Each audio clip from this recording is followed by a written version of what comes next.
प्रदेश लोक सेवा आयोग कोशी प्रदेशले 2082 सालको माघ महिनाको 26 गते आजका दिन सहायक स्तरको चौथो तहको लागि भारी सङ्ख्यामा प्राविधिकतर्फ र त्यसैगरी अप्राविधिकतर्फ विभिन्न पदहरूमा नयाँ भ्याकेन्सी खुलाएको छ। मैले तपाईहरूलाई यस भिडियो मार्फत भ्याकेन्सी सम्बन्धी सम्पूर्ण जानकारी लिएर आएको छु। भिडियोलाई सुरुदेखि अन्तिमसम्म स्किप नगरी पुरा हेर्नुभयो भने सम्पूर्ण जानकारी भिडियो मार्फत पाउन सक्नुहुनेछ। कृपया तपाईहरू च्यानलमा नयाँ हुनुहुन्छ भने लाइक और च्यानललाई सब्स्क्राइब गर्नुहोला। अब हामी विज्ञापनतर्फ लागौँ। तपाईहरू हेर्न सक्नुहुन्छ प्राविधिकतर्फ पद एसिस्टेन्ट सब इन्जिनियर सेवा समूह उपसमूह स्थानीय इन्जिनियरिङ सिभिल खुल्ला पदका लागि 46 जना। त्यस्तै आदिवासी जनजातिको लागि 12 जना, महिलाको लागि 12 जना, दलितको लागि 3 जना, थारूको लागि 2 जना, मधेसीको लागि 2 जना, अनि मुस्लिमको लागि 2 जना र अपाङ्गको लागि 1 जना गरी असिस्टेन्ट सब इन्जिनियरमा जम्मा 80 जना खुल्ला र समावेशी गरी 80 जना एसिस्टेन्ट सब इन्जिनियरको लागि भ्याकेन्सी खुलाएको छ।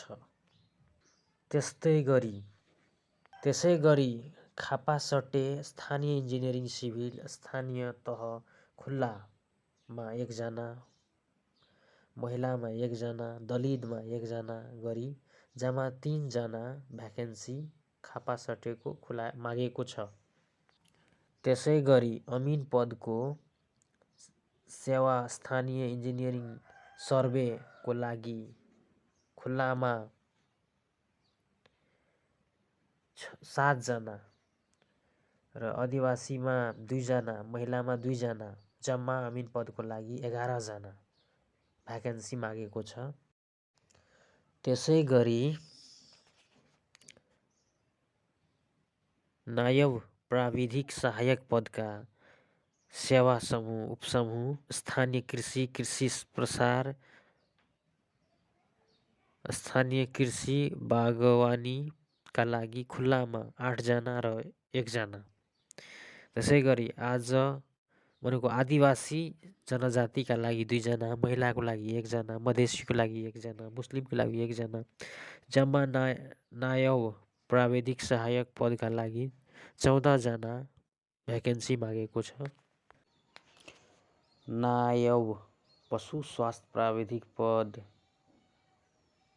र नायब पशु सेवा प्राविधिक पद गरी खुल्लामा 11 र 7 गरी भ्याकेन्सी मागेको छ। त्यसै गरी नायब पशु स्वास्थ्य प्राविधिक र नायब पशु सेवा प्राविधिक गरी आदिवासी जनजातिमा 3 जना र 2 जना गरी भ्याकेन्सी मागेको छ। त्यसै गरी नायब पशु स्वास्थ्य प्राविधिक र नायब पशु सेवा प्राविधिक गरी महिलामा 4 र 1 गरी भ्याकेन्सी मागेको छ।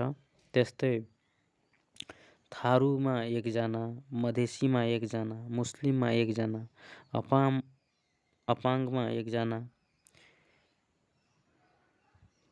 जम्मा नायब पशु स्वास्थ्य प्राविधिक र नायब पशु सेवा प्राविधिक गरी जम्मा 32 जना भ्याकेन्सी मागेको छ।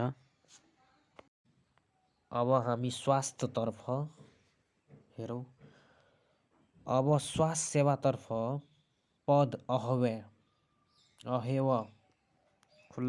खुल्लामा 72 जना, आदिवासी जनजातिमा 19 जना, महिलामा 19 जना, दलितमा 3 जना, थारूमा 4 जना र मधेसीमा 3 जना, मुस्लिममा 2 जना, अपाङ्गमा 2 जना, जम्मा अहेव पदको लागि 124 जना भ्याकेन्सी मागेको छ। धेरै ठुलो सङ्ख्यामा भ्याकेन्सी मागेको छ अहेवाको लागि। त्यसै गरी पद अनमी खुल्लामा 56 जना, आदिवासी जनजातिमा 15 जना, महिलामा 15 जना, दलितमा 3 जना, थारूमा 3 जना र मधेसीमा 2 जना, मुस्लिममा 2 जना, अपाङमा 2 जना। जम्मा अनमी पदका लागि